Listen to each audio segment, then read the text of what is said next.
তারিখটা ছিল 10ই ডিসেম্বর 2024। বাড়ির সবাই বেশ টেনশনে আছে, কারণ কাল রিয়া হাসপাতালে ভর্তি হবে।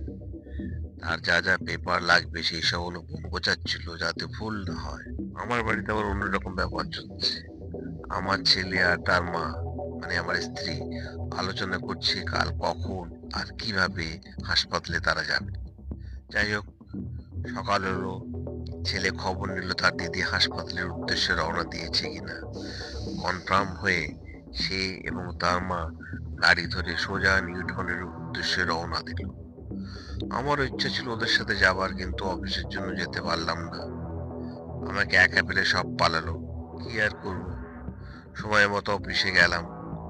ছেলে মাঝে মাঝে ফোন করে জানাচ্ছিল দিদির খবর। বিকেলে জানতে পারলাম ছেলের কাছ থেকে যে তার ভাগ্নি হয়েছে। শুনে বেশ আনন্দই হলো। অফিসের পর আমি হাসপাতালে পৌঁছালাম। জানি ভিজিটিং আওয়ার শেষ হয়ে গেছে, তবুও স্টাফদের অনুরোধ করলাম যদি একবার যেতে দেয় দেখতে।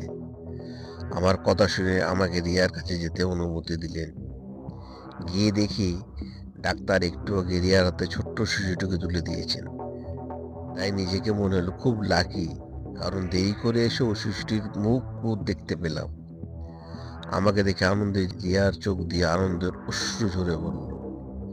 নিচে নেমে এসে যখন বললাম আমি নতুন অতিথিকে সাক্ষাতে দেখলাম, তাই শুনে রিয়ার ছোট্ট মাসির কি আফসোস, সে বেচারি সেই সোদপুর থেকে এসেছে, শুধু রিয়াকে দেখতে পেয়েছে কিন্তু শিশুটিকে দেখতে পায়নি। বাকি সবাই দূর থেকে দেখতে পেয়েছিল। তখন ভাবলাম আমি সত্যি খুব লাকি, কারণ আমি একমাত্র যে সামনের থেকে শিশুটিকে দেখতে পেয়েছি। এইভাবে কিছুক্ষণ হাসপাতালে থাকার পর সবাই বাইরে বেরোলাম। ওরা সবাই সকাল থেকে হাসপাতালে ছিল, তাই সবারই খিদে পেয়েছে বুঝলাম। রিয়ার বড় মাসি আনন্দের সামনে ফুচকাওয়ালাকে দেখে সোজা সেখানে চলে গেল। সে নিজে খেলো, তার বোনকেও খাওয়ালো।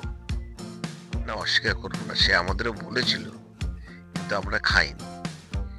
যাকে এই নিয়ে কিছুক্ষণ হাসাহাসি হলো। তারপর সবাই গরম গরম চা খেলাম। সবার মনে হলো আর একটুখানি আড্ডা দেওয়া যায়। তাই আবার ঠিক হলো সামনের দোকানে গিয়ে মিষ্টি মুখ করা হবে। সেখানে গিয়েও আবার আড্ডা, সাথে চা এবং স্ন্যাক্স। এইভাবে রাত 9টা কখন বেঁচে গেছে কারো খেয়াল নাই। এবার আমরা সবাই যে যার বাড়ির উদ্দেশ্যে রওনা দিলাম। সারা রাস্তায় শুধু নতুন অতিথির গল্প হলো। এই নতুন অতিথির আগমনে অনুপম ও রিয়ার ছোট্ট সংসারে যেন এক নতুন আলো ফুটেছে আনন্দে। নতুন অতিথি প্রায় 7 দিন পর হাসপাতাল থেকে বাড়ি এলো রাজকন্যার মতো, তার বাবার সাজানো গাড়ি করে। পুরো বাড়িতে যেন উৎসব শুরু হলো। সবাই ব্যস্ত হয়ে পড়েছে নতুন অতিথির কি নাম দেওয়া যায়। ঠাকুমা বললেন শিশুটির নাম রাখবো আলো, কারণ সে আমাদের জীবনকে আলোকিত করেছে। আমি কিন্তু সুযোগ ছাড়লাম না, আমিও তার নাম দিয়েছি দোয়েল। দোয়েল দত্ত, মনে নামটা ভালোই লাগবে। যাই হোক, এইভাবে নতুন শিশুটির আগমনে শুধু একটি পরিবার নয়, পুরো বাড়ি যেন সুখের বার্তা পেল। নতুন আলো সত্যি সকলের জীবনে এক নতুন শুরু হয়ে এলো। ধন্যবাদ। গল্পটি ভালো লাগলে একটা লাইক করে দেবেন ও সাবস্ক্রাইব করে দেবেন।